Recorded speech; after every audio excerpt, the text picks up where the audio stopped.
Esto. Bueno, entonces vamos a hablar de la evolución del Satán hasta el periodo intertestamentario. Bueno, porque yo venía trabajando este tema, saqué varias diapositivas para hacerlo más, bueno, para que cuadre más, ¿no? Con estas materias que estamos viendo, los textos deuterocanónicos y apócrifos del Nuevo Testamento. Bien. La evolución del Satán. Vamos a arrancar con la palabra, ¿no? La etimología de la palabra. Entonces, es una palabra hebrea, ¿no? Satán, cuya raíz verbal significa intervenir, interponerse, obstaculizar, entrometerse, etcétera. Acá vemos que hay tres letras que son la Shin, la Tet y la Nun.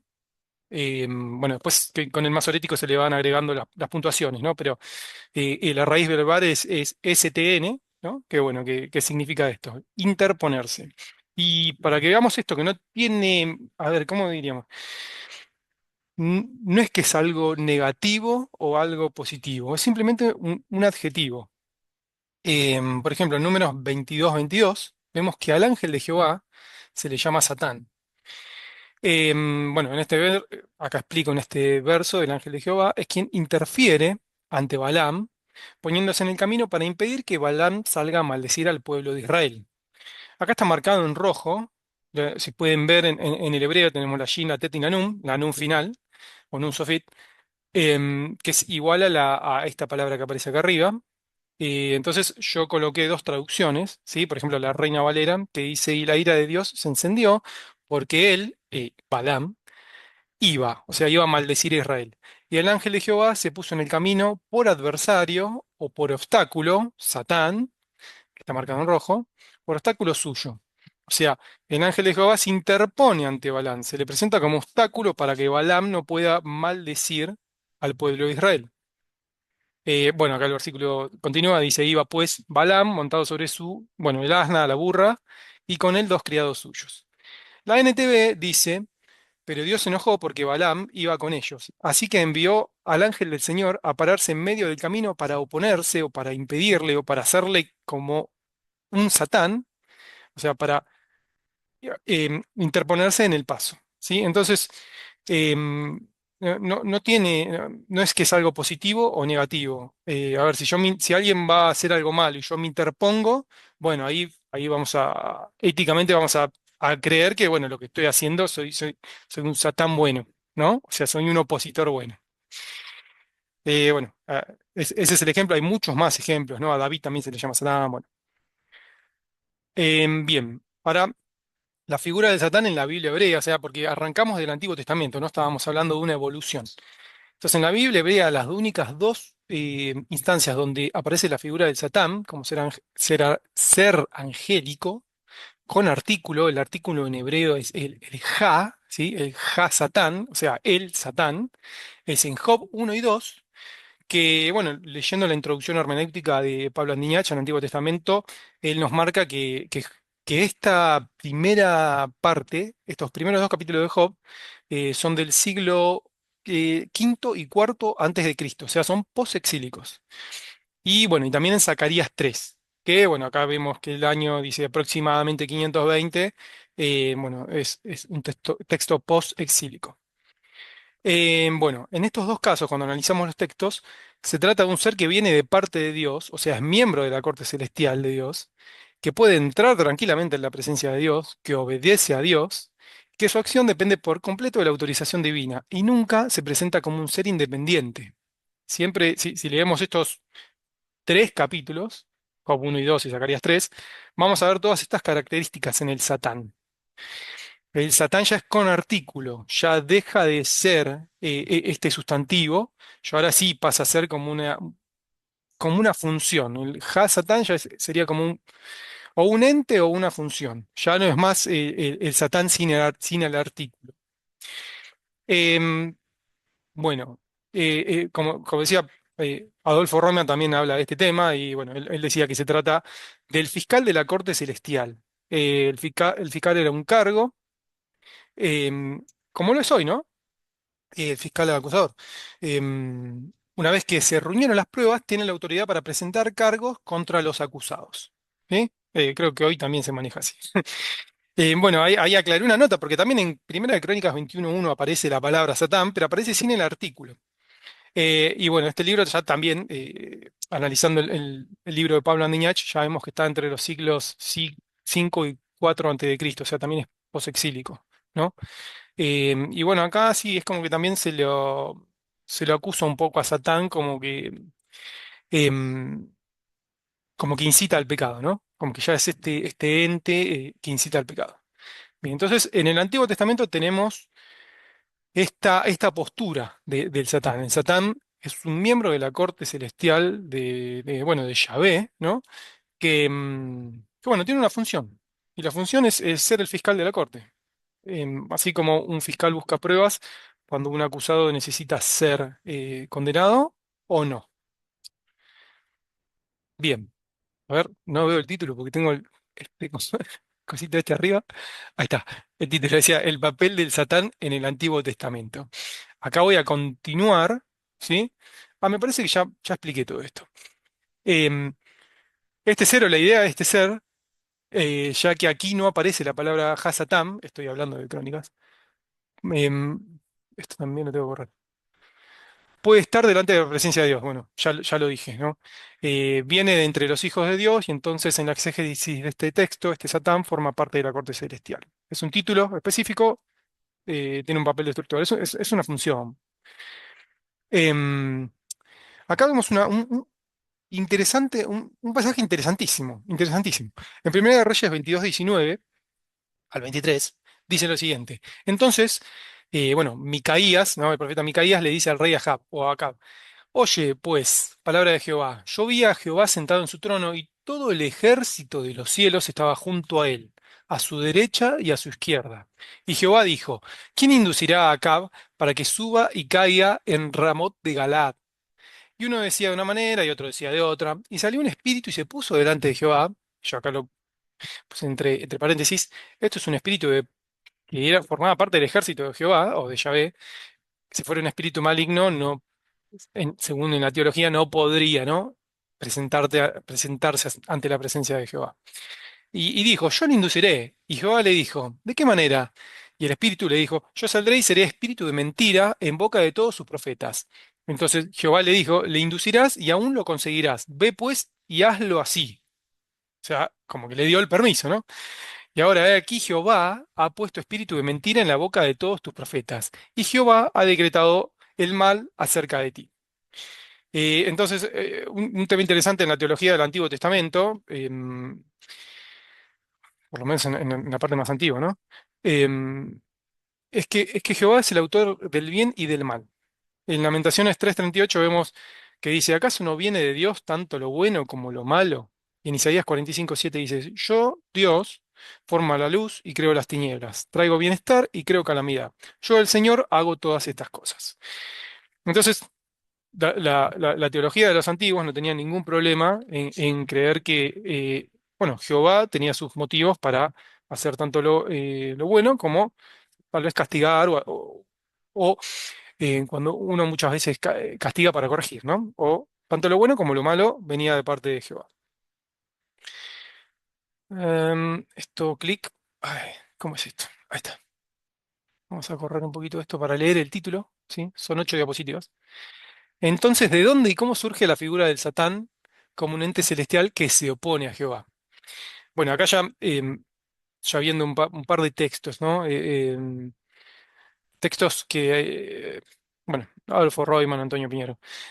Cuando los israelitas son llevados al destierro, viven bajo la influencia del Imperio Babilónico primero, con Nabucodonosor, y luego bajo los persas. Cuando en el 539 Ciro, ¿no? Ciro vence a los babilonios y bueno, acá ya los judíos empiezan a tener contacto con la religión de los persas, que era el zoroastrismo, bueno, y posteriormente con la griega, ¿no? Cuando Alejandro Magno vence. Entonces, para la mentalidad israelita de la época, el exilio fue un golpe fuerte, porque de alguna manera en ese mundo antiguo, ¿no? Preexílico, cuando un pueblo dominaba a otro, significaba que el dios de ese pueblo era más fuerte que el dios del otro pueblo. Entonces hubo un profundo repensar teológico en la fe israelita. Y esta fue evolucionando. Se llegó a la conclusión de que Dios, Yahvé, era quien había permitido que ellos vayan al exilio. Acá un repensar, ¿no? Es como que no, nuestro Dios no puede haber perdido, entonces, en realidad, porque nosotros no fuimos fiel, Él nos mandó al exilio, ¿no? Y en la religión persa antigua, bueno, la religión persa es una religión basada en el dualismo, ¿no? El dualismo cósmico, donde existen dos fuerzas, del bien y del mal, representadas por dos dioses, Ahura Mazda, señor sabio, significa, ¿no? Ahura Mazda. Posteriormente llamado Hormuz, ¿sí? En la literatura posterior, iraní, ¿no? Que es el dios supremo del bien. Y Angra Mainya, que significa espíritu destructivo, ¿no? Destructivo y espíritu, posteriormente llamado Ahriman, como el dios del mal o el espíritu maligno asociado al desorden y la mentira. Entonces, muchos autores, ¿no? creen ver en la figura del Satán, eh, creen ver a la figura del Satán como inspirada en esta figura Ahriman del mundo persa. Bueno, esta evolución en el pensamiento del pueblo de Israel puede también tener en cuenta factores de los pueblos de su entorno, como el persa. Algunos llamarían a esto revelación progresiva, donde Dios va revelando al pueblo de Israel progresivamente algo, y como Dios es Dios de todo el universo, creo que eso lo dice también uno de los padres de la iglesia, puede usar también a pueblos del entorno de Israel para revelarse. Em, entonces, acá vamos viendo cómo la figura del Satán, que después vamos a tener posteriormente, cómo, cómo puede ser, cómo puede haber surgido, ¿no? Porque de un modelo donde el Satán era el miembro de la corte celestial, un miembro de la corte celestial, a un modelo donde ya no está subordinado a Dios y es totalmente alguien que se opone a los planes de Dios, bueno, tal vez la influencia persa, ¿no? Varios autores dicen que pudo ser una de las causas. Mm, ahí está. Bueno, y acá llegamos a nuestro periodo intertestamentario, ¿no? En el que estamos ahora en la materia. En el periodo intertestamentario se comienzan a escribir muchos libros apócrifos, de los cuales se puede observar que empieza a verse un ser que se opone a Dios. Ahora ya sí se empieza a ver un ser que se opone a Dios. Un poco distinto al Satán que encontramos en el Antiguo Testamento, como en Job y Zacarías, bueno, el cual, como ya vimos, obedece a Dios y forma parte de su corte celestial. Bueno, y nos toca estos dos libros. El libro de los jubileos, donde encontramos a Mastemá, que es uno de los nombres bueno, del opositor de Satanás en la literatura judía antigua, y en el libro de Enoc, ¿no? El primer libro de Enoc.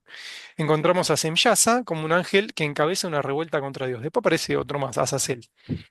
Bueno, recién en este periodo y en la literatura apócrifa encontramos un ángel celestial que se quiere rebelar contra Dios. Acá vamos a ver estos dos libritos. Primero arranco por el de Jubileos y después termino, ya y termina la diapositiva, con el de Primera de Enoc. Bueno, el libro de los Jubileos, o el libro de Jubileos, reescribe Génesis y Éxodo y presenta al príncipe Mastemá como la figura que desempeña el papel que más tarde ocupará Satanás, pero tiene unos matices importantes. Mastemá no es un enemigo absoluto de Dios, como posteriormente lo va a ser Satanás, es un subordinado en la jerarquía celestial, y su rol es probar, tentar, causar daño, pero siempre con permiso de Dios. Pero aún así, a él se le imputan todas las acciones dañinas para los hombres. Acá agarré los pasajes donde encontré que estaba Mastemá, capaz que hay más, pero por ejemplo, en Jubileos 18 al 11 dice que Mastemá pide conservar parte Y de los... dice, ¿quieren pasar al... Uy. Que Mastemá pide conservar parte de los demonios para probar a la humanidad. Y Dios autoriza, así como en Job, Dios autorizó, ¿no? Ve y hace. Jubileos 15, 31 32, aquí aparece el rol judicial, como acusador, como Hasatán en Job y Zacarías. En Jubileos 17, 15 al 18, Mastemá fue quien dijo a Dios, prueba a Abraham. Pero siempre, siempre Dios es el que decide, ¿no? Acá en Jubileos, por lo menos.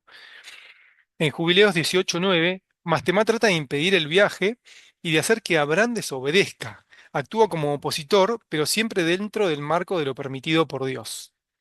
Como que trata de ver si en realidad, bueno, como en Job, ¿no? Trata de ver si en realidad la persona, por más que le pongan pruebas, sigue obedeciendo, ¿no? Y bueno, y terminamos con Jubileos 48:2, 3, 49:2 y 55, donde Mastemá aparece como el espíritu que ataca a Israel en Egipto Influye en los hechiceros del faraón y es vencido por el ángel de Dios. Entonces acá vemos como parecido a Job y Zacarías, pero un poquitito más evolucionado, porque ya a él se le imputan las acciones dañinas, ¿no? Y bueno, ahora en Primera de Enoch ya cambia el paradigma. Vamos a siguiente diapositiva, Primera de Enoch, ¿no? Aquí el mal se origina no en Mastema, sino que en la rebelión de los ángeles vigilantes. Los líderes principales son Semyasa y Azazel. Semyasa es el jefe de los vigilantes rebeldes y Azazel es quien enseña armas, violencia y artes ocultas a los hombres. Bueno, ahí puse Primera de Enoch 8.1, dice justamente eso. Bueno, el mito de los hijos de Dios, que toman a mujeres humanas y engendran gigantes, que ya está en Génesis 1.4. El libro de los vigilantes, que es el Primera de Enoch del 1 al 36, porque está separado en 5 libros. Bueno, retoma este texto y, bueno, amplía muchísimo el relato, ¿no? Dice que 200 ángeles, que son los vigilantes, guiados por Senyasa y a ver, como el que le sigue por Azazel, bajan, bueno, tienen relaciones con mujeres, enseñan magia, metalurgia y cosméticos, bueno, y de ellos nacen gigantes violentos, y esto es lo que dice el libro de Enoch, que justificó el diluvio, ¿no?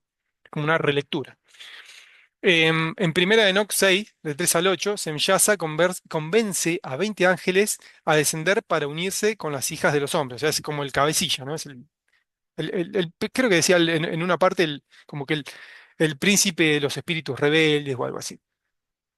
Bueno, en Primera de Enoch 8, del 3 a 6, los vigilantes enseñan las artes prohibidas, hechicería, cosméticos, em, bueno, la seducción, ¿no? Metalurgia armamentística, o sea, toda la parte de las guerras y todo eso. Y en Primera de Enoch 10, Dios ordena a Miguel que castigue a Semyasa y a sus compañeros. Entonces, en Primera de Enoch, los vigilantes, ya estos dos, sí son rebeldes, descienden contra la voluntad de Dios, introducen el pecado en el mundo y ya representan un mal autónomo y estructural. Bueno, Dios después los encadena y los condena.